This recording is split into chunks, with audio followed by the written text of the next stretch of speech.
Olá, sejam muito bem-vindos e muito bem-vindas a mais um episódio do podcast O Quilombo Literário, de nós, sobre nós e para nós, um podcast voltado para a leitura de literaturas negras escritas em língua portuguesa.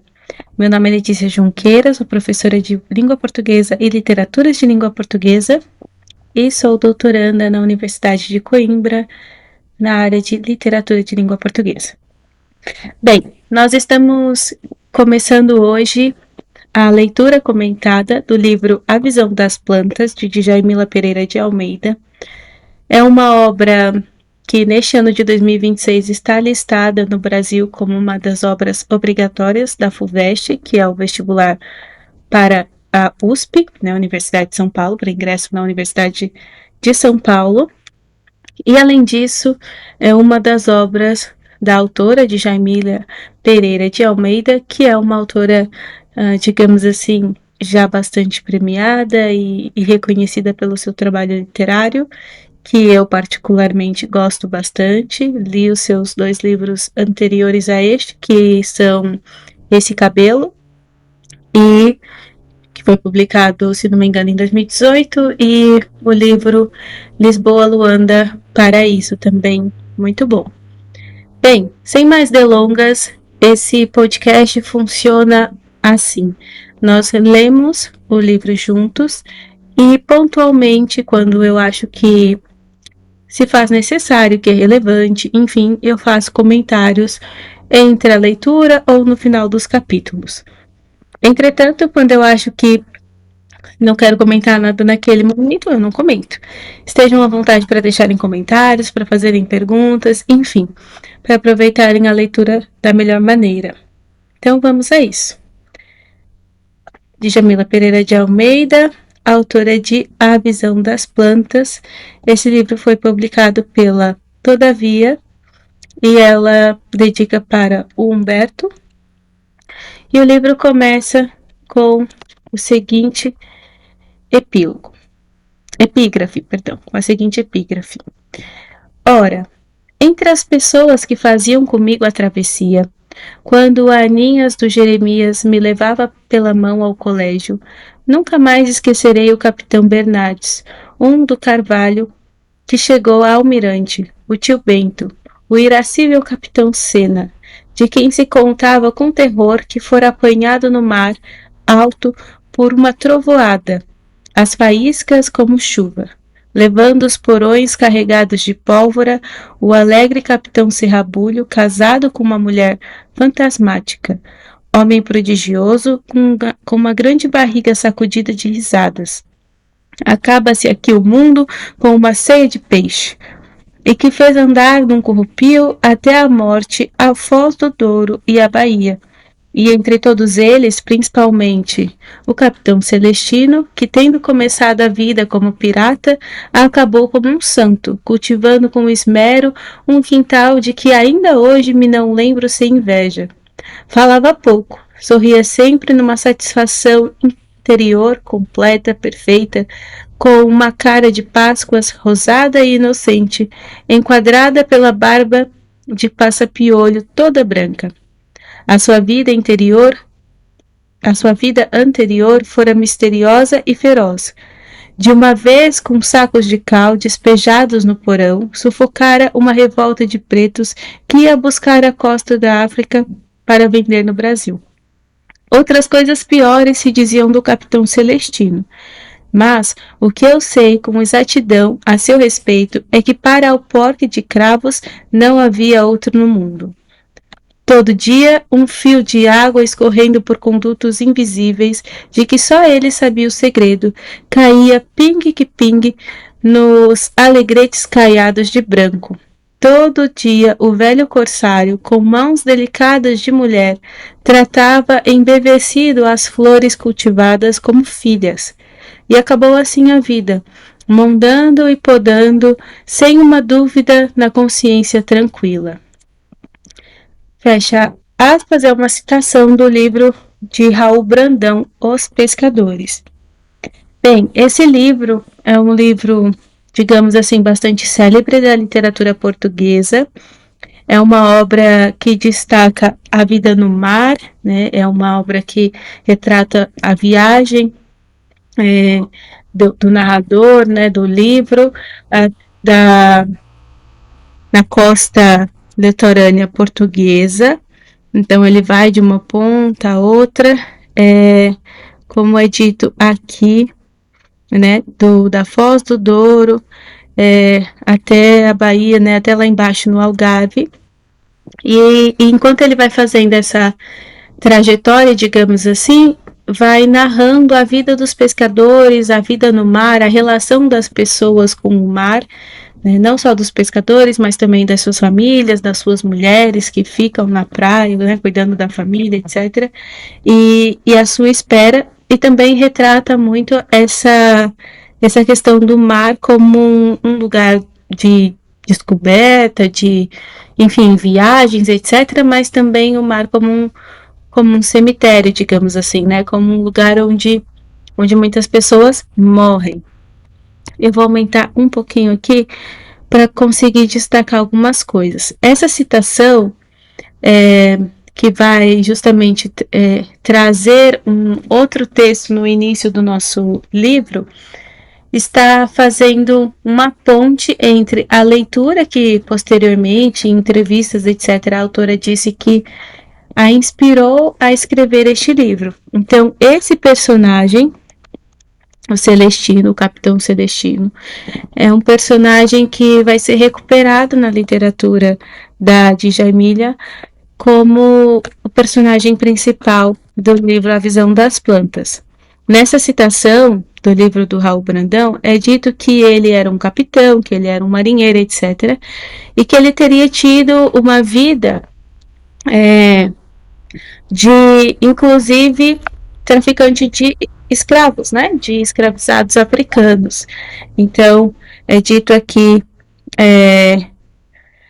de uma vez, com sacos de cal despejados no porão, sufocaram uma revolta de pretos que ia buscar a costa de África para vender no Brasil. Então, falando que ele fazia esse tipo de transporte e está fazendo uma menção a uma possível memória desse Celestino, uma possível história da vida dele que ele teria, portanto, acabado com uma revolta de pessoas escravizadas dentro de um navio negreiro, né? As pessoas se revoltavam, obviamente, buscavam, enfim, lutar pelas suas vidas, e essas revoltas eram abafadas, exterminadas, etc., matando boa parte dessas pessoas. E uma das formas de acalmar ou, enfim, de terminar com as revoltas era jogando cal, porque a cal não pode ser respirada, né? Então ela contaminava e matava as pessoas que estavam ali sendo escravizadas, né? Sendo transportadas naqueles navios. Então, esse seria o tipo de coisa que ele teria feito no passado, no seu passado, enquanto capitão, né? Capitão do mar, enquanto marinheiro, enfim.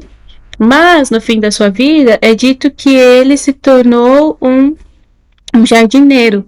Então, o que o narrador desse texto diz é que, mas o que eu sei, ou seja, eu, narrador, o que eu sei a respeito desse capitão é que ele era um excelente alporquez de cravos, né? Alporquez de cravos é uma pessoa que sabe enxertar cravos, né? Que sabe, enfim, fazer... pegar uma muda e colocar a muda em outro lugar e fazer a muda pegar, né? Fazer enxertos, enfim. Então, tá dizendo assim, o que eu sei a respeito dele é que ele era um excelente jardineiro, que ele sabia fazer muitas coisas, enfim, e que ele usava a cal nesse sentido também, né? Para pintar as coisas do seu jardim, de destacar os caminhos, enfim. Então, inspirado nesse, ou melhor, inspirada nesse personagem e, enfim, nessa leitura, de acordo com algumas entrevistas que ela deu, ela escreveu o livro que nós vamos passar a ler agora, que é A Visão das Plantas. Então, vamos a isso. Vou aumentar aqui para vocês poderem acompanhar a leitura. E vamos à leitura. Noite abençoada. Acordou em casa, restaurado, após uma vida cheia, mas a casa tinha mudado. Com as portadas trancadas, a mobília coberta com lençóis, a toalha manchada de vinho sobre a mesa, a arca da roupa fechada a um canto, os reposteiros de veludo negro esgarçados pela traça, tudo era outro, e ainda o mesmo. Na penumbra, o volume dos móveis insinuava fantasmas. O pó, tornado um ser, animava o espaço, iluminado pela claridade através das frestas das janelas. A penumbra quase falava. Respira, filho, chegaste. Um vestígio de alfazema seca perfumava o mofo. Ou seria cera? Os ouvidos sempre tinham sido melhores do que o nariz. Nenhum ruído, salvo os passos, o tatear do corredor. A lareira negra, na qual restara o abafador de cobre, a panela de ferro na cinza pisada.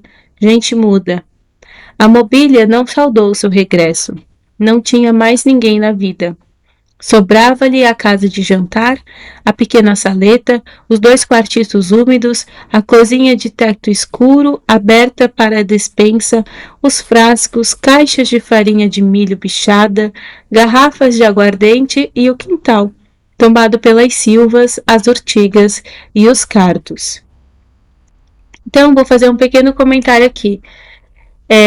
Esse início começa, uma aluna minha até destacou isso, no cursinho.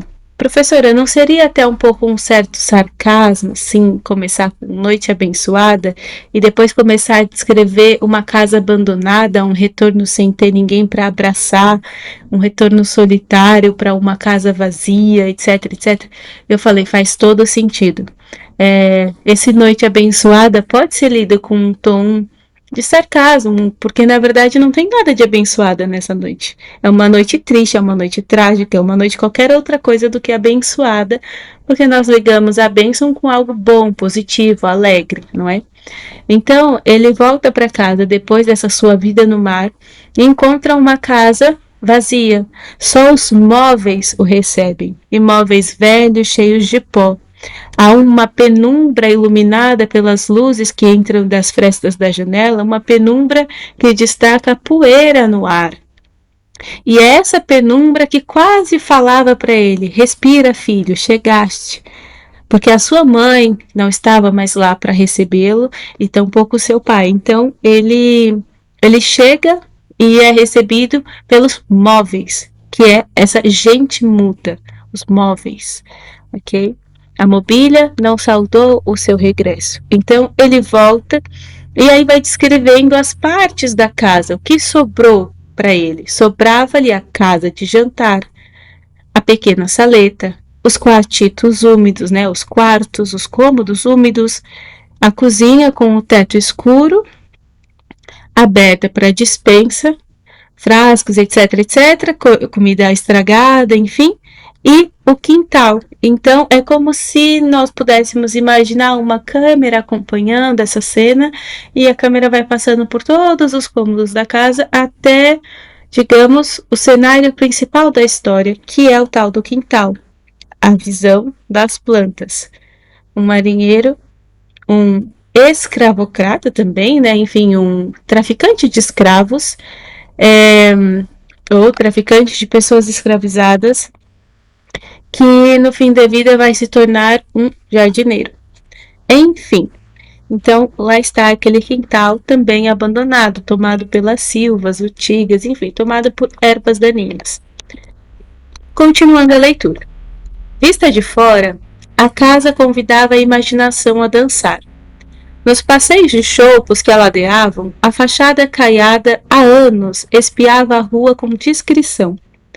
Coberta de era como de barbas, confundia-se com o quintal que, apesar do abandono, teimava em apontar na direção do sol e namorava os muros. A umidade das plantas havia dado conta da areia das fundações, enchendo os tetos de bolor, comendo os rodapés, expondo as empenas dos telhados, Era a fome da natureza que a comia aos poucos, e o capitão, diante do seu fóssil, uma partícula dessa fome que se estendia à rua e sublinhava a dimensão de sonho da arquitetura. Os telhados e os beirais haviam sido transformados pelo destino dos seus habitantes à medida que esses tinham partido e morrido. O mar, chegado da praia, mudara a casa, secando as vigas nas quais agora, como na casca de um barco, o caruncho rejubilava assim que a tempestade subia. Tornara-se aos poucos em coisa, e fora perdendo o que a vontade humana nela tinha imprimido. Fora lambida pelo vento, como a costa, o areal e as florestas. A maresia havia curtido a sua pele e a dos seus donos. Não era mais uma pessoa, a imagem de quem a construíra, mas um volume de pedra, cal e madeira. Então, aqui é a descrição de uma casa que já fora habitada em outro momento, mas que deixou de ser e ficou por muito tempo fechada, abandonada, né? Então,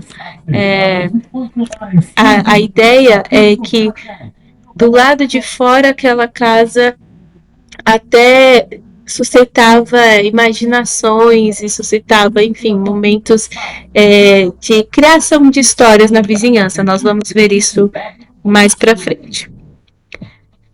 As sebes escondiam a porta e os olhos fechados, que eram as janelas. Abriu as portadas e o ar entrou nela como um esconjuro. Os lençóis sobre os móveis esvoaçaram e o capitão teve medo de que a alma da casa saísse pela janela e se perdesse na rua. Fechou-as de novo e em silêncio respirou o pó.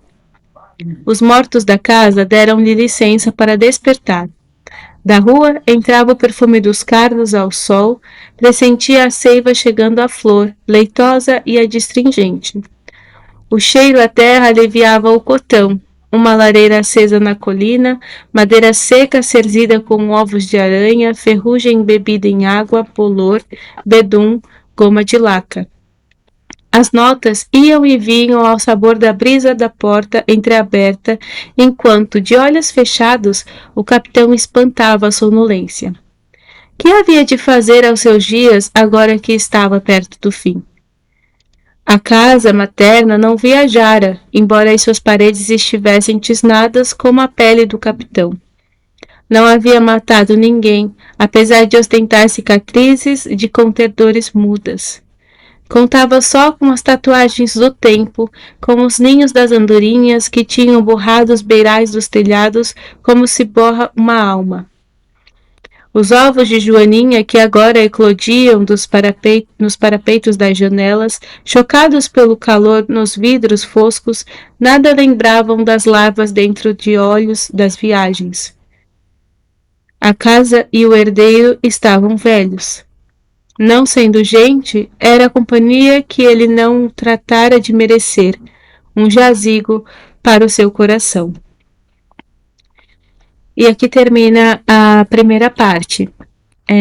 Bem, o tempo todo nesse livro, nós vamos ver esse pêndulo entre aquele momento presente em que o capitão está vivendo, o que ele está vendo, o que está acontecendo, enfim, o momento que decorre no presente da narrativa, e flashes da memória dele, flashes das coisas que ele viveu, do seu passado de traficante de escravos. Então, aqui, por exemplo, há uma comparação bem, eu poderia dizer, um pouco assim, até nojenta, desagradável, enfim, e destoante também, porque o nascer das joaninhas pode ser visto como algo bonito, né? Como, enfim, um momento bonito da natureza. De forma geral,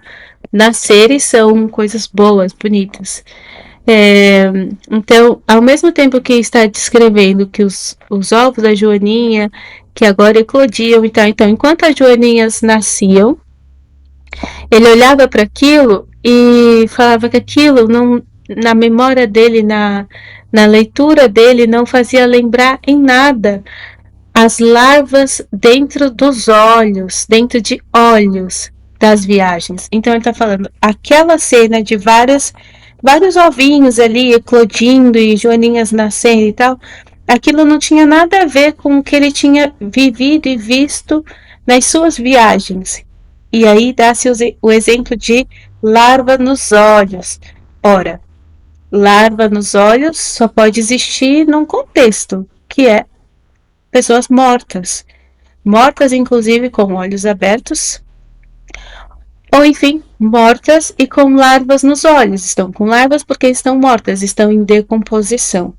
Então, o tempo todo, a narrativa vai fazer esse jogo, que eu diria assim, um contraste de cenas. Uma cena ali do momento presente, que ele está vivendo, como eu disse, que vão ser, por norma, cenas do jardim, cenas de natureza, coisas bonitas, etc. Mas em contraste com aquilo que ele lembra ou com aquilo que ele viveu, né? Nesse caso, a narradora está falando, aquela cena ali, os ovos eclodindo e tal, não tinham nada a ver com o que ele tinha vivido, de ver larva nos olhos, etc, né? Então, esse tipo de comparação, esse tipo de contraste vai aparecer bastante ao longo do livro, é, e é algo a se prestar atenção. Bem, eu vou parar a leitura por aqui e em breve eu coloco o segundo capítulo, a segunda parte. Um beijinho e tchau, tchau. Até o próximo.